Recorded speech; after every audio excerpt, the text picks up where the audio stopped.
Okay, let's dive into this. You finally get that big raise, you pay off a huge debt, you hit that financial goal you've been working toward for years. You should be thrilled, right? So, why does that feeling of stress just stick around? Today, we're going to get into the fascinating psychology of why getting ahead financially doesn't always feel better. I mean, this is the central question, isn't it?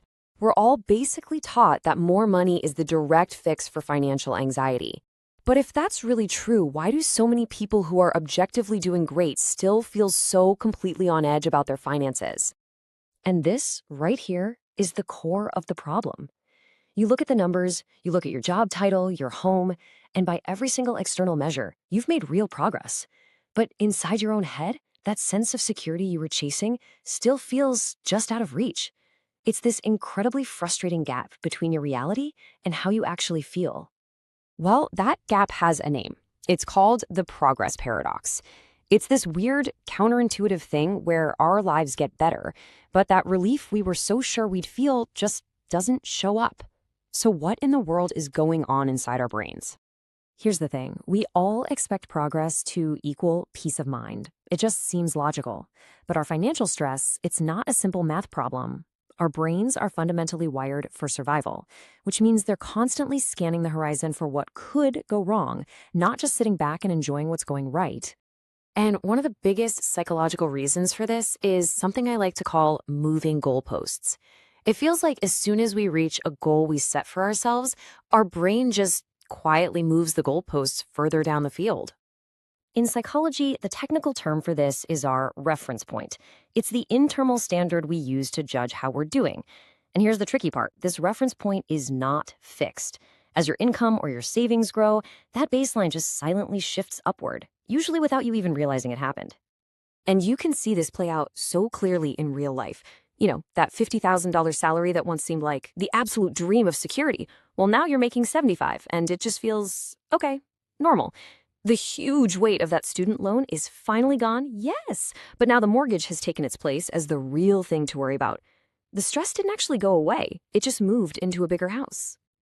But this isn't just about what's going on in our heads. There's also a very practical trap that comes with getting ahead financially. You've probably heard of it, the golden handcuffs, where success, paradoxically, can end up making you feel more trapped than ever. It's a cycle, and it's pretty predictable. It starts with a higher income.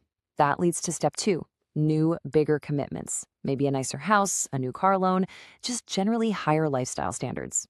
All of that raises your fixed monthly costs, which brings you to steps 3 and 4. You now have way less financial flexibility. You have less wiggle room. And that lack of options, it's a massive source of stress. Because really, when you get down to it, financial security is all about having options. When your bills are high, you just have fewer choices if you lose your job or some emergency pops up. And that feeling of being trapped, even if it's in a much nicer cage, creates its own very specific and powerful kind of anxiety. It also just raises the stakes. You know, with a bigger income often comes more responsibility. More people might be depending on you. The decisions you make have bigger consequences. So the potential cost of making a mistake, like a bad investment or a career wrong turn, is suddenly so much higher. That just piles on the pressure, even as your bank account is growing. Okay, so if more money isn't the magic answer, then what is? This brings us to the real heart of it, what we can call the control equation. This is the big shift in thinking that shows us where real financial peace of mind comes from. Here's the fundamental truth. Our brains are just wired to worry more about what might happen tomorrow than about how comfortable we are today. Financial stress is less about the exact number in your bank account right now and almost entirely about how uncertain and unpredictable the future feels. And no matter how much progress we make, these big unknowns, they never completely disappear, do they? Your brain keeps scanning for those risks on the horizon, your job security, your health, the state of the economy. A bigger paycheck today just doesn't silence that deep-seated need to prepare for tomorrow's what-ifs. And you know what? The research on this is unbelievably clear. When you look at what actually lowers stress, the feeling of having control over your life and your time is just vastly more powerful than having more stuff. This isn't about controlling the stock market. It's about feeling like you have the autonomy to make choices about your own life. A high income without that sense of control just doesn't fix the anxiety problem. So here it is. This is the crucial point. We've been measuring the wrong thing all along. We think financial stress is a reflection of our net worth. but it's actually a reflection of our perceived control. The more you feel like you're in the driver's seat of your own life with the flexibility to handle whatever comes your way, the less stress you're going to feel, no matter what your income is. And that's why this whole thing can feel so disorienting and confusing. Society tells us that progress is supposed to bring relief, so when it doesn't, we think something's wrong with us. But it's not you. What changed was the system you're operating in. Your responsibilities went up, your fixed costs went up, your baseline for normal shifted. The fundamental nature of uncertainty, though, that stayed the same. Which leaves us with a final, really powerful question to think about. If this relentless chase for more progress doesn't automatically deliver the peace of mind that we're all looking for, then what are we really working for?